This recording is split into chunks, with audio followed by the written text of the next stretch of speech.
Halo kawan-kawan semua, kembali lagi bersama saya di channel Investor Logis. Kali ini kita akan coba menganalisa saham BRPT atau Barito Pacific Tbk. Nah, BRPT ini adalah perusahaan induk dari Barito Group, punyanya Pak Prajogo Pangestu, yang sempat jadi orang terkaya nomor satu di Indonesia. Tetapi sekarang mungkin sudah jatuh peringkatnya karena saham-saham Barito Group pada turun ya. Mungkin udah Pak Low Tukong lagi atau Pak Robert Budi Hartono, Hartono bersaudara ya. Nah, ini menjadi cukup viral. Kenapa? Karena dalam satu hari perdagangan kemarin tanggal 9 Januari ya, sahamnya turun 18%, tapi tanggal 10-nya sudah coba sampai turun 18% ya. Nah, tapi sudah coba pulih 3,2% tadi. Nah, bagaimana untuk kelanjutannya? Jadi kita melihat dan menilai saham BRPT ini dari sudut pandang value investing, oke. Pertama kita pergi ke profilnya dulu, kita ketahui dulu Barito Pacific ini perusahaan jenis apa dan bisnisnya apa gitu. Nah, di sini bisa kita baca, BRPT adalah perusahaan energi terintegrasi. Perusahaan energi terintegrasi, oke, yang berbasis di Indonesia dengan berbagai aset di sektor energi dan industri melalui Star Energy. Barito Pacific mengoperasikan perusahaan panas bumi terbesar di Indonesia, yang juga merupakan perusahaan panas bumi terbesar ketiga di dunia. Jadi mereka mengklaim bahwasanya Star Energy adalah perusahaan panas bumi terbesar ketiga di dunia. Bekerja sama dengan Indonesia Power, anak perusahaan yang sepenuhnya dimiliki oleh PLN, Barito Pacific tengah mengembangkan proyek Jawa 9 dan 10, yaitu pembangkit listrik tenaga uap dengan teknologi ultra superkritikal berkapasitas 2 kali 1000 megawatt yang akan dipasang dengan teknologi pengurangan emisi yang belum pernah ada sebelumnya. Nah, jadi Star Energy ini kalau kalian nanti searching di Google dan cari tahu, memang dia masuk ke dalam 10 perusahaan pembangkit listrik tenaga panas bumi atau PLTP ya bahasanya. 10 besar di dunia dia masuk kawan-kawan. Ya, 10 PLTP terbesar di dunia misalnya. Nah, kita baca dari Kompas nih ya. 10 PLTP terbesar di dunia, 2 ada di Indonesia. Nah, yang nomor 10 PLTP Tiwi di Filipina, nomor 9 PLTP Sarula. Nah, PLTP Sarula ini memiliki kapasitas sebesar 330 MW dan terletak di Kabupaten Tapanuli Utara, Sumatera Utara, Indonesia.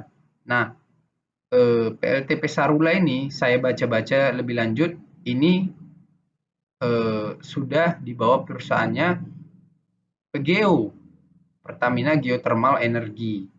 PLTP Sarula ini kan, jadi sudah milik PGEO lah salah satunya.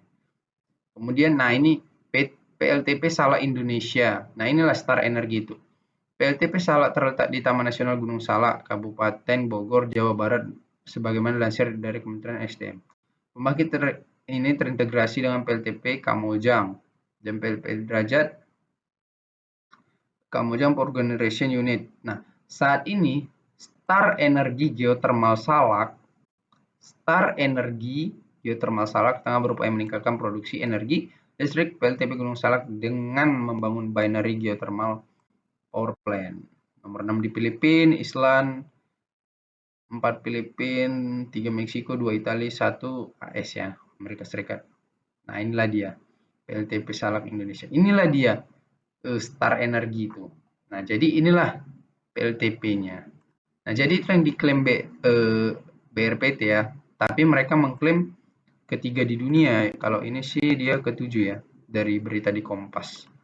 Nah, kemudian BRPT ini juga punya anak perusahaan petrokimia namanya PT Chandra Asri Petrochemical (TPIA) ya. Nah, ini dia brand TPIA langsung di bawah BRPT kan. Beda sama Cuan, satu lagi grup Barito. Nah, BRPT ini dipegang oleh masyarakat 28%, kemudian masyarakat warga 0, Sun Treasury. Sisanya yang paling banyak dan sekaligus menjadi pengendali adalah Pak Prajogo Pangestu itu sendiri, ya kan? Megang 71,19% ownernya.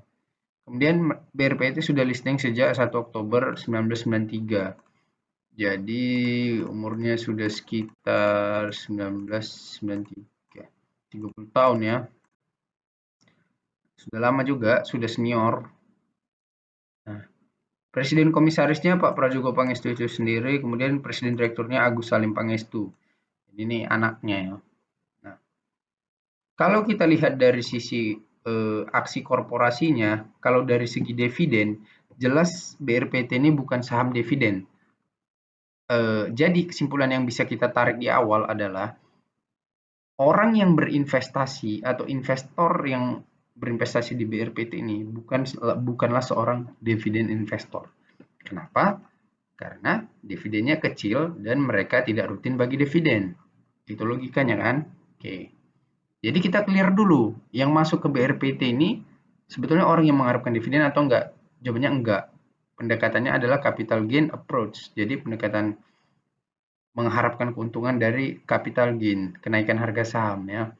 Nah, biasanya yang seperti itu kalau di retail banyak dihuni oleh para trader lah, spekulan lah, scalper lah, itulah semua orang-orang itu berkumpul. Kecuali ownernya, oke. Kemudian stock split, mereka sudah stock split 2 kali tahun 2017 dan 2019. Kemudian right issue tahun 2018, oke. Nah, jadi intinya mereka dari sisi dividen bagi dividen tapi kecil sekali ya. Nah, sekarang kita coba hitung harga wajarnya. Kita lihat aset lancar dari BRPT yang paling update ya, kuartal 3 2023 adalah 43,6 triliun. Kemudian aset tidak lancarnya 103 triliun. Jadi dia aset tidak lancarnya paling banyak di aset tetap dan aset lancarnya paling banyak di kas tarakas 18,5 triliun ya. Nah, utangnya 88 triliun, kemudian ekuitasnya adalah 58,6 triliun. Saham beredar 94 M. Lihat ya, ekuitas kuartal 3 2023 ya yang kita pakai terbaru ya. Ekuitas 58,6 triliun. Dibagi jumlah lembar saham beredar BRPT adalah 93,75 M. 93,75 miliar. Dapatlah harga wajar dari BRPT adalah 625.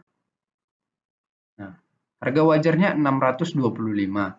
Sementara harga sahamnya hari ini adalah 1115. Ini setelah penurunan ya. Sebelum penurunan di 1000 berapa ini? 1700-an ya. Nah, jadi kalau kita lihat selain harga sahamnya jatuh, harga saham hari ini pun masih di atas harga wajarnya. Harga wajarnya tadi kita hitung 625 kan. Nah, kalau kita bagikan 1115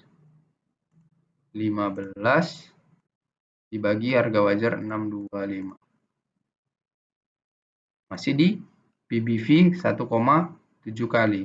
1,78 kali. Jadi masih di atas harga wajarnya ya. Kemudian kita lihat dari sisi PER-nya, PE ratio-nya. Berapa earning per share-nya dari BRPT ini? Kecil sekali kawan-kawan.